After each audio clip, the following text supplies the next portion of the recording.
چہرے کا حسن تو چہرے کا حسن رہا.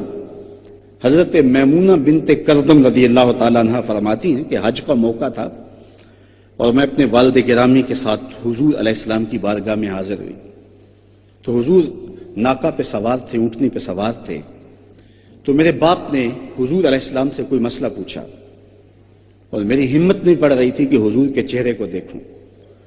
تو میں حضور کے چہرے کو تو نہ دیکھ پائی، لیکن حضور علیہ الصلوۃ والسلام کی مبارک انگلیاں، پاؤں کی جو انگلیاں تھیں، میں نے ان کو دیکھا. فرماتے ہیں فما نسیتو فیما نسیتو طول اسوا، کہتے ہیں آج تک حضور کی انگلی کا وہ حسن ہی نگاہوں سے ہٹتا نہیں ہے. یار جس کے قدم اتنے سونے ہیں اس کا چہرہ کتنا سونا ہوگا. قدموں میں جبیں کو رہنے دو، چہرے کا تصور مشکل ہے. کیا بات. قدموں پہ جبیں کو رہنے دو، چہرے کا تصور مشکل ہے.